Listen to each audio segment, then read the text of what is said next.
This is an Excel 360 which just saw Mamelodi Sundowns. The sky is the limit. This team, guys, is very good.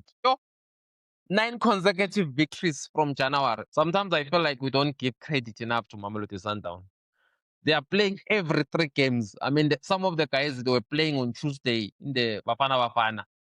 They were in Mali. I mean, of course, they lost. They are playing in the PSA, but they are winning. That's why you're supposed to give them credit. That they are still in the semi-final of the Champions League. They can still win the league. If they win the league, and the obviously going to be the best ever season for Mamelodi Sundowns, winning the Champions League and the league. That will mean they will get a prize money of something around 120 million rand, because winning the Champions League is $6 million US dollars, which obviously goes around the 200 million on its own. It's so impressive how they play. You see Pirates fans at stadium at Loftus, they are there to see Sundowns to lose, because them Pirates failed to finish the job at FNP when Pirates met Sundowns. Sundowns went there to beat them 2-1. One would say if Sundowns win the league in May, that's where Pirates lost the league. Because if Pirates won that game, they were gonna stretch the league to 9 points. If they drew 7 points, what did they do? They lost. How did they lost? They didn't play Mahopa. They didn't play Mbata. They should have played them. They were not injured. At least one of them was not injured. But we're not talking about Orlando Pirates. We're talking about Sundowns, that they played 22 games. They are back on top of the log. They are leading the league by 2 points. One would say 10-10. They are champions. I don't know what you think as a former Buccaneer. 10-10. How did you see the game? I'm interested. Just give me your quick roundup. You watch the game. What's your take on it? I think I've been speaking too much. Yeah, Nadim, it was a very interesting game. And like I always say, man, to win a league, you have to be consistent, man. It's not a sprint, it's a marathon. It's not how you start, but how well you run it throughout the end. And like I said previously, Mamelodi Sundowns has the league in their hands to lose it. They are not hoping for anyone to do the job for themselves. It's up to themselves to continue doing the job so that they can solidify their position in finishing top of the league. I mean, now they are leading Orlando Pirates with 2 points, Goal difference, Orlando Pirates is leading, but Mamelodi Sundowns has got more goals than Orlando Pirates. It's just that Mamelodi Sundowns has conceded more goals than Orlando Pirates this season, which is very interesting. I hear you saying they lost the league when they lost to Mamelodi Sundowns. They still had a chance. But mina, I feel if Mamelodi Sundowns are to win the league and Orlando Pirates to lose, where they would have lost it currently as it is, they would have lost it by dropping those crucial 2 points at home against Isiwelel, But Mamelodi Sundowns, you see how lethal they are. Ever since they came back from the AFCON, they've been revived somewhat. I mean, 9 games straight wins without any loss, which is impressive. It's the consistency that they have, which I'm talking about, that leads them. Even when they are not playing good, they still manage to leave the field with 3 points. That's the champion mentality that they have, as compared to their competitors, direct competitors now being Orlando Pirates. I don't think they have that killer instinct. So as it's going, I see Mamelodi Sundowns lifting the trophy for the 9th time. And why I'm saying this is based on the consistency. They go away, they come back with 3 points in games where you think they are difficult. They know how to, when they are not playing good, they steal that 3 points with just 1 goal. Go back home, recoup, focus on their next game in 2-3 days time to come. So when you have a team that is so consistent in doing that and playing continental competition and locally and still doing well, you have to give them their flowers while you still can. Don't wait for them to die and say, hey, but Bebashi is no more, So I kind of feel they deserve the credit that they are getting now for the performances that they've been giving, because it's not easy. You also touched with some of their players were playing now Tuesday, and they have to come back and play Manje Friday. The show must go on. No one is complaining. No one is saying, Debza is tired. Umudao was playing, is tired. No, Jaden Adams is tired. They go as if like nothing has happened. That's their professionalism, and that's where their consistency lies. Umshishi, they come in second half, they control the game. Who would have thought today, with the disruptions of the FIFA break, them having to come back now and play in such a squeezed number of time based on their players have been traveling to Durban, others from Durban to Cape Town to represent the national team, and come back today. They produce such a stellar performance. The rotation and the players that they have also, and still yet the team doesn't seem as if like it has disjointed or it has like doors off dropping points. It's very marvelous to see, which is not good for South African league. For if Mamelodi Sundowns is going to win the league again, it takes us to look like a farmer's market, like you always say. But let's give them the Yeah, credit. 10-10, I agree with you. It's not good for South African football for a team to dominate so much. But let's go to the game. Obviously, we saw the first goal being scored by Allende, his fifth goal of the season. One would say he has equaled goals of Mbutuma or Mahopa, the top strikers at Orlando Pirates.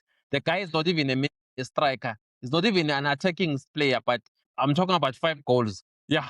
When you see Sundowns, that Rayners has scored 11 goals. You see Leon has scored 6 goals. You see lots of goals are coming from Mkwena, also scored 3 goals. The goals are coming on all sides at Mamelodi Sundowns. Even defensive players, they can score like 5 goals. Then it tells you that it's going to be difficult for Sundowns to win the league. Please take me to the goals, obvious, of Alain. The obvious one would say it was a well taken goal. Did Chippa made a mistake there? How did you? What was on it? Then obviously the second goal, I believe it was an offside. I'm not sure if you feel the same, but obviously it was a slight offside. It doesn't matter now because Sundowns won 4-1. What to take up at Alende's performance since the second half? It looks like Jaden Adams has elevated this game. There was a time since he's been dropped in a couple of games. Then Jaden Adams, it looks like has improved his goal scoring charge. Yeah, Nadim. I mean, it goes back to the quality that Mamelodi Sundowns have, and what I always say to people, iron sharpens iron. I mean, for a player like Allende, no one would have expected to see him sitting on the bench while Mamelodi Sundowns were on a sketchy performing like streak because they were not consistent at some times. They looked as if like they are not the consistent Mamelodi Sundowns we know, dominating with shoe shining piano type of thing, a lot of passes. But you see a player like Allende being dropped, and when he comes back, he contributes so highly to the team. When they seemed as if like they are going to struggle to collect all maximum points against Amazulu, he rised up to the occasion. He helped them to win that game. Today, you see them playing against the Chippa. You see Allende is the one that taking the initiative, scoring the first goal, the opener, which is something that I kind of feel it was lacking a bit in his game, like the goal scoring tally, because he wasn't playing closer to the opponent's box. But when he is there, Guti, there's a high possibility of him scoring a goal.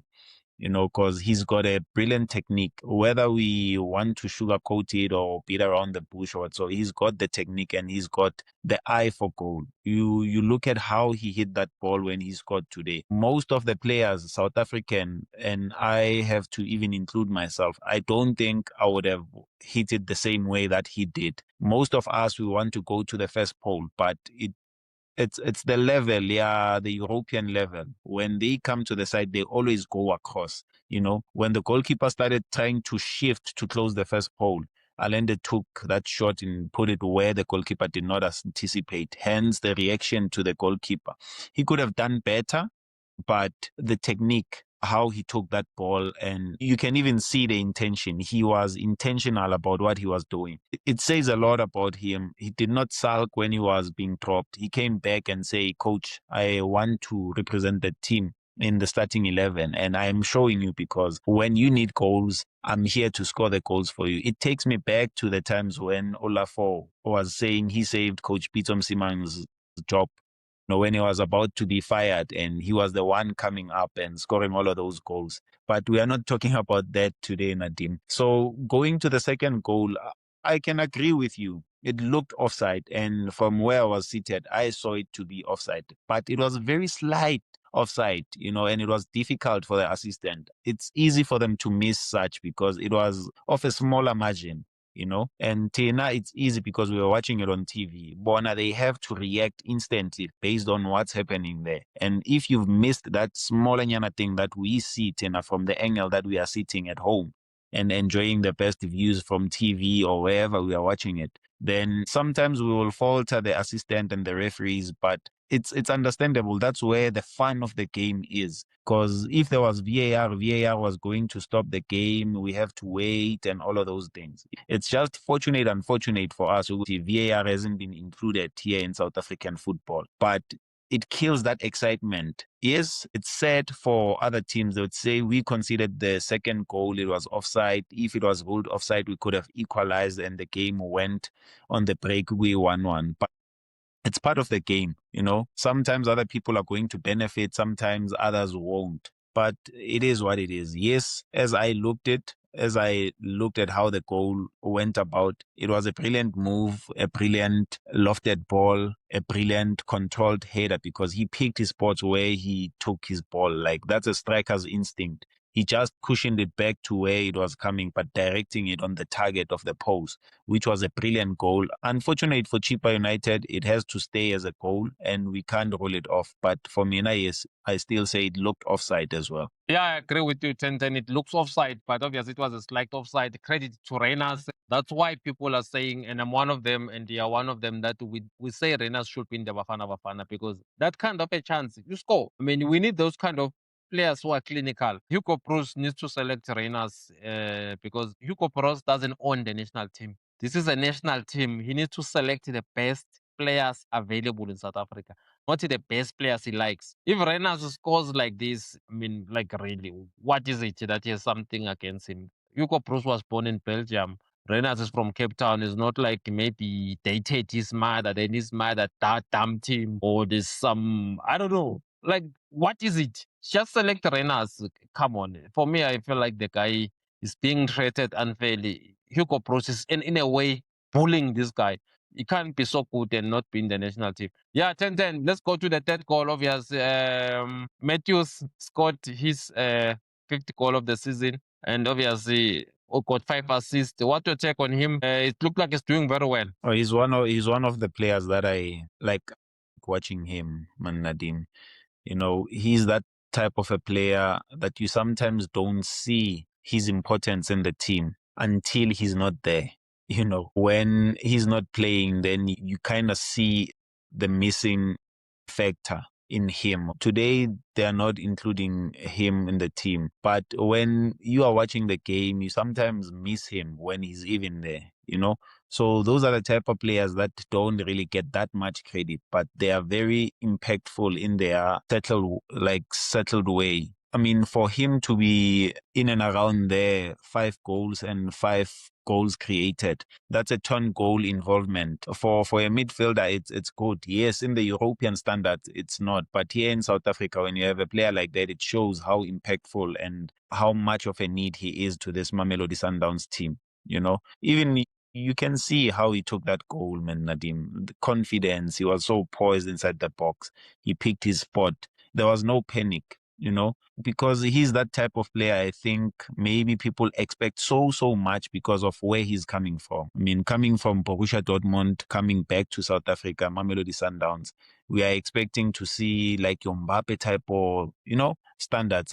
But he has his own like qualities. It's just unfortunate that he hasn't donned the national jersey as yet. But I think he could contribute massively. So, you know, looking at the number of goals he is involved in for Mamelodi Sundowns, it's very impressive. And one thing that I like about him as well, I see him a lot in his like defensive contribution for the team. Umudau is not left alone there. He comes, he helps when he's needed to. Going forward, he's there. It's just that he misses a lot, but it grows with confidence and him understanding and adapting to the league. Other people are quick to adapt, but I kind of feel he's that type of a player to take time. But once you put your eyes more onto him, you can see his quality and what he's doing. Yeah, indeed, 10-10. Guys, we know that we promised you the Bafana jersey. It's going to come just before the World Cup. And also, we know Orlando Pirates are going to play Kaizer Chiefs in the 26th April at FNP Stadium. The good news is that tickets are sold out. So those who don't have, in order for us to give you the tickets of the derby, you need to subscribe here on YouTube, subscribe on TikTok, and subscribe on X. That is NXL360. You subscribe on all the platforms. Even last time, I mean, lots of people, they were calling me on the same day, hey, I don't have Twitter. You need to subscribe in all of them. That is the criteria. It's a very straightforward criteria. 10-10 again. The fourth goal, as we wrap on Mamelodi Sundowns before going to Chippa United, your former team. I was a bit. I'm not sure. 10-10 if the goalkeeper, if Chippa United, I don't know if I should blame him, Sibi, the goalkeeper there for moving out and not getting the ball, or it's just the moment of brilliance of Brayan León, obviously. I'm in a position where I don't know if Chippa United did the right thing in releasing Stanley Nwabali without having a similar caliber of a goalkeeper who's going to save the team from relegation. But before, we're not there yet to Chippa United. What's your take 10-10 about the fourth goal of Mamelodi Sundowns? I think that goal, it just sums up the night. Obviously, Sundowns were already winning. It was already 3-1. Sundowns were already on top of the log. But the fourth goal was brilliant, 10-10. Yeah, Nadim, it was a brilliant goal. And we can look at the mistake that the goalkeeper did or whatsoever. But the impressive part is how he delays his run, and how that ball was played. He could have easily been offside, but he mastered delaying his run and the pressure that he put on the goalkeeper when he saw the goalkeeper was coming to clear the ball. Because if he did not put that pressure, the goalkeeper could have easily cleared the ball, but he did not give up. He went all the way. And even after he had won the ball closer to the line, no one expected Leon to take that shot, I, for one, did not see that coming. I don't want to lie. I thought maybe he was going to still try and come inside, find a player that is in a better position to score. But instinctively, he decided to take that shot the way that he took it. That's why even that boy did not see it coming. He wasn't expecting it. He was already looking to say who's going to come so that Leon can try and play because the goalkeeper is out of his goal post. But Leon just shocked everyone and took that ball the way that he did, which kind of closed the gap in terms of the goal difference with them and Orlando Pirates, despite the fact that they are leading Orlando Pirates with 2 points. But they are also trying to close that goal difference gap because now I think they are on 29 goal difference, or they are on 19. Orlando Pirates is on, no, they are on 29. Orlando Pirates, I think, is on 31. Which makes a huge difference. The more you score and the more you keep your clean sheets, you stand a greater chance. If anything does happen and has to go down to the wire where we're saying number of points are equal or whatsoever. But it was a brilliant goal. It's a goal that strikers do score. They always say as a striker, you have to be selfish. But it was an exceptional way of thinking for Leon. I give him credit for that goal. I also did not see it coming. I did not anticipate him doing what he did. And hence, I'm giving kudos to him for taking such a decision. It's a high risk looking at the angle that he was on. Yeah, no, 10-10, it is a high risk, but it is what it is. I mean, he needed to score because obviously it was the first goal since he scored against Orlando Pirates. That was his fifth goal of the league. That was his first goal in 5 games in the league since he last scored at FNB Stadium, where he scored a brace against Orlando Pirates. Remember, before then, he scored against Cocoon and Orbit College. It looks like he was going to be a goal-scoring machine, maybe a top goal scorer, the way he went to kill Pirates at FNB. But then 5 games without scoring, but now obviously scored, which is impressive. That is back to the scoring put. Obviously, it doesn't look like it's going to be a top goal scorer. It looks like the PSL players, I don't know, they know how to mark him or they know that he's a danger man. What do you think before we move to Chippa United? He spent like 5 games without scoring after scoring when he started back-to-back matches. Yeah, I think he came into the PSL like a house on fire, Nadim, man. To his first game he scored, if I'm not mistaken. Already that said to people. He scored against, right? He scored against Orbit College first. He came in and scored, yeah. So that on its own, it really showed you the type of a player that he is capable of scoring goals. And he went on, he scored 2 against Orlando Pirates. I can't remember the other goal that he scored. And as he's scoring now against... Yeah, I think he scored against Cocoon and then the goals dried out. Obviously, he's been scoring in the Champions League. Yeah, but you know, the nicest thing, Nadim, that's happening in that team is that the goals can come from anyone. It's not as if like someone has a pressure of scoring and scoring and scoring. They have a player like Ushalulile who's not even close to the starting lineup when it comes to the league. You sometimes see him on the bench when they are playing Champions League. Like the rotation is very impressive. So when goals are not coming from Ulion and when he went 5 games without scoring, it's not like Mamelodi Sundowns were not winning. Goals were coming from Abum Rembola scoring the braces, Allende scoring, Rayners scoring. When Rayners was not playing injured, Ulion was there scoring. So they help each other to lift the weight. It's not a one-man And show. also 10-10,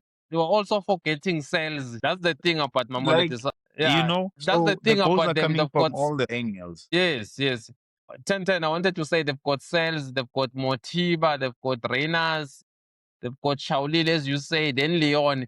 Those are the players who are scoring like more than all of them. You want to say they are capable of scoring double figures. Then it becomes difficult for Orlando Pirates to chase a team like that, where you have such quality. And remember, at Pirates, their number one striker is Mbutuma, who sometimes spend the whole game and not have a shot on goal.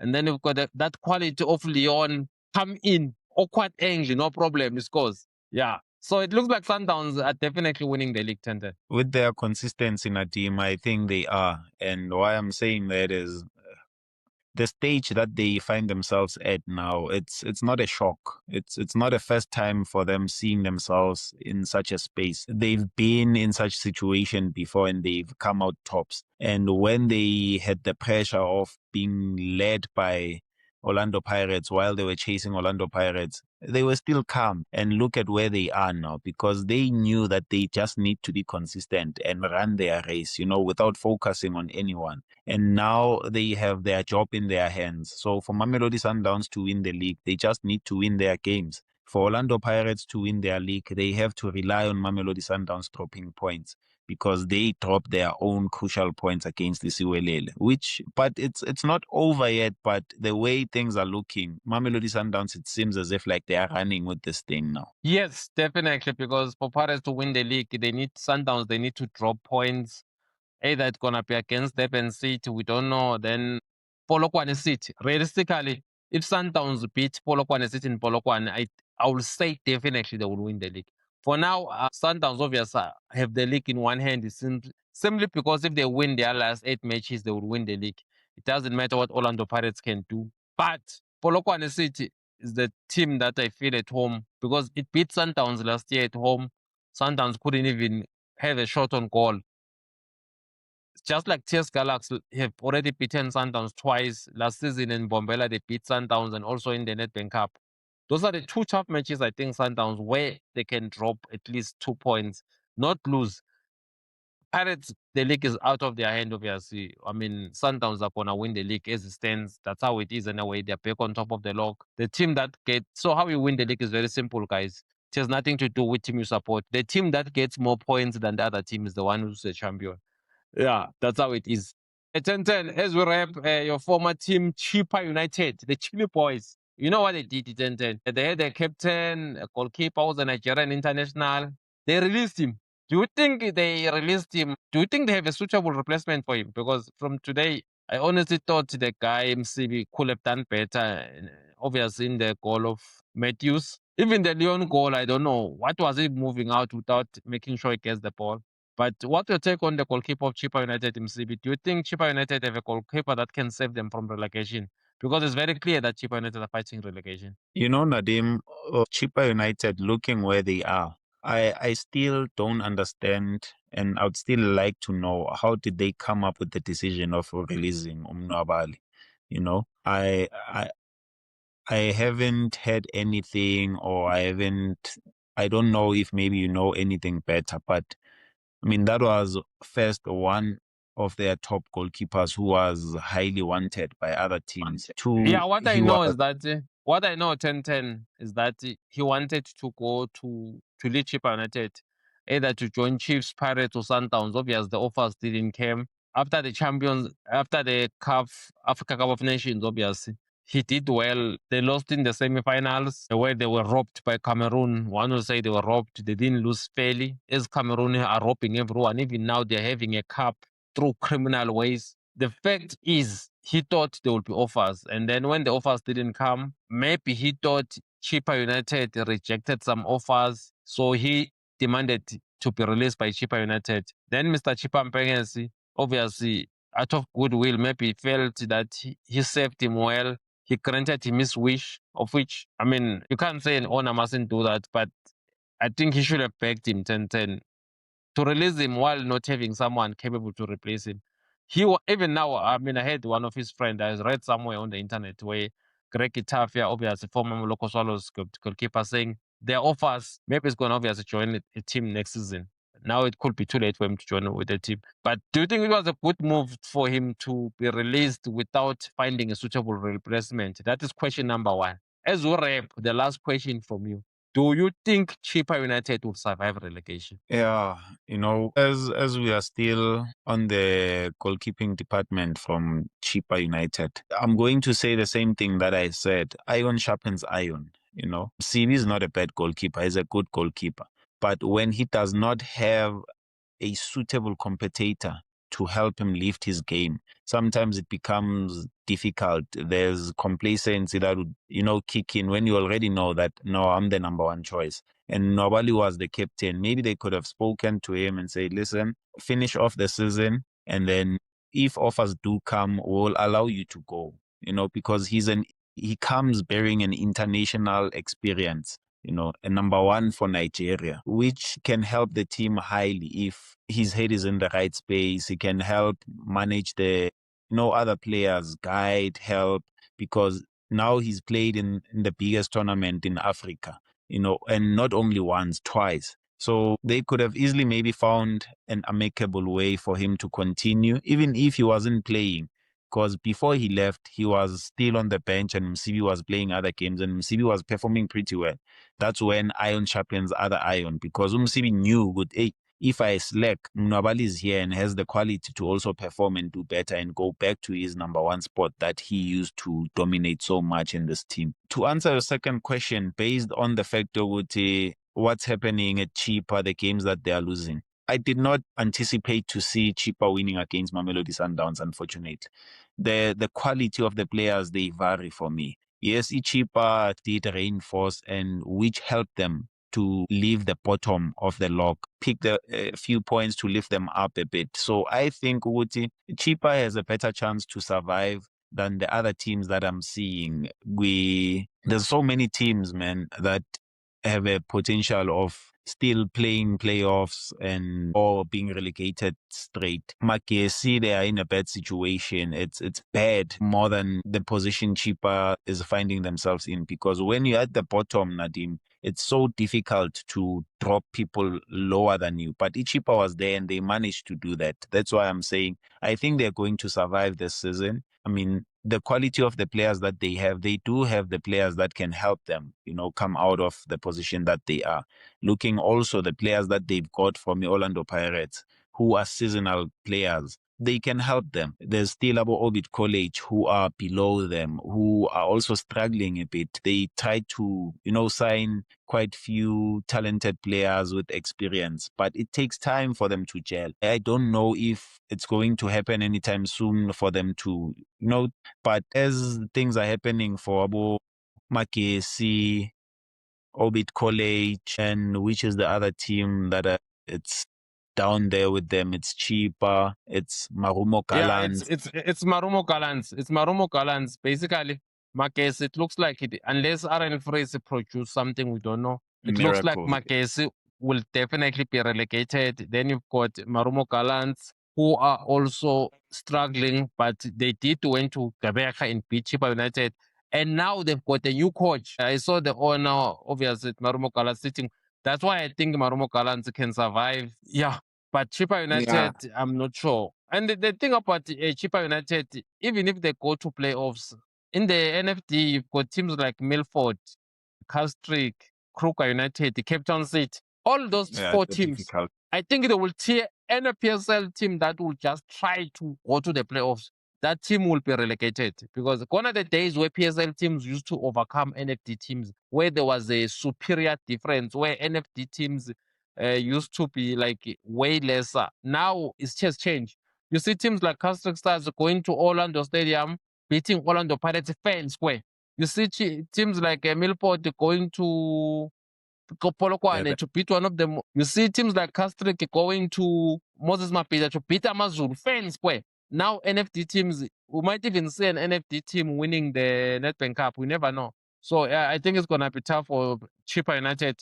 The best thing they can do, they must try. Now, for me, realistically, 10-10, it looks like the back is between Chippa United versus Marumo Gallants. Obvious, Opit College is there. Yes, Opit College is there.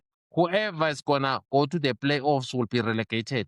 This season, 2 teams from the PSL will be relegated. That's how I feel about it. Chippa United, they made a mistake. They should have asked Nwabali to stay. I don't know. They did the right thing by bringing Kwayiba from Orlando Pirates. I mean, he's been scoring goals. Even today, I think he scored, right? I mean, that was a good signing. That was an excellent recruitment from Chippa Bangers. But that's not enough. This team doesn't look convincing, that it doesn't look strong. For me, when I look at Castrick Stars, I look at team more organized and more stronger. I saw Gomora United playing Sundowns. They look strong at Loftus. They nearly took Sundowns to an extra time.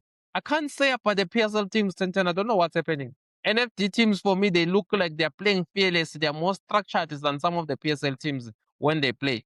But so that's why Orlando Pirates are out of the Nedbank Cup. They were eliminated by Nedbank Cup. So all I'm trying to say is that any PSL team that will go to the playoffs might be relegated. As we wrap, 10-10, your last words about today's game, obvious, about your former team, if there's any hope of them surviving. And Sundowns, obvious, are you saying the league is gone? We must forget about it. Paris fans must just become like Arsenal fans and say, next season. Obvious, I know that Arsenal this season is gonna win the league. I mean, everyone can see that Arsenal are back, but will Pirates win the league or Mamelodi Sundowns will win the league? I don't know, but for me now, I still think Mamelodi Sundowns has a better chance. And like as it was, I've said it while they were still second, to say if Mamelodi Sundowns get their momentum and their groove, it's going to be difficult for Orlando Pirates, because they have the consistency. And for me, it still looks like Mamelodi Sundowns are going to defend their title. I would like to see Orlando Pirates winning it, like proving it wrong. But as it's going, Mamelodi Sundowns are the ones in the right path.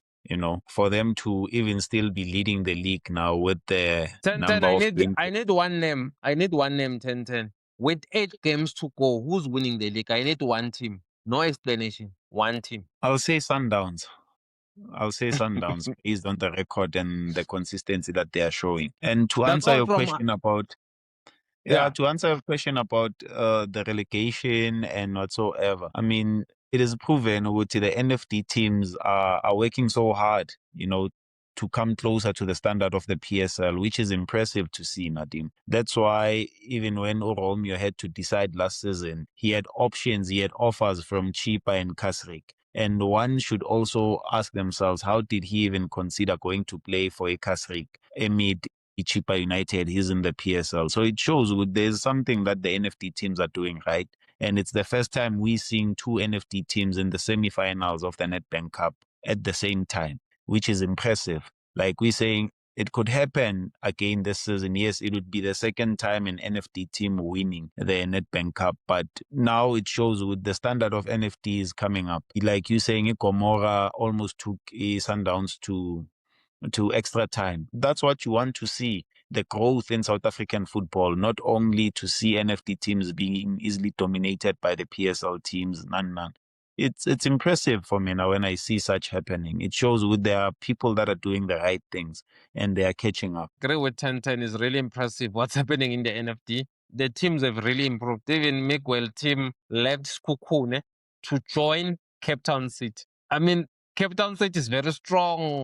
Kruger United, Baxam Tomben is doing a wonderful job. Even the Millsford, the gynecologist, is doing an excellent job at midfield. So I'm so interested, honestly. Yeah, the doctor, obvious. The doctor of Milford is doing a wonderful job. Yeah, it's gonna be very interesting, guys. Who's gonna be relegated? One will say, obvious markets are already in the NFT. Will Chippa United, Opit College, or Marumo Gallants join them? Chippa United are really not safe. At one point in time, I thought they are safe, but now I'm so unconvinced. Guys, that's all from us. Please continue liking the live, sharing, and subscribing. Guys, please subscribe. Obviously, we'll be giving away the Orlando Pirates, Kaizer Chiefs tickets. Just obvious, follow us on X, which is Twitter. The name is NXL360, and on TikTok, NXL360, then YouTube, NXL360. Goodbye, everyone.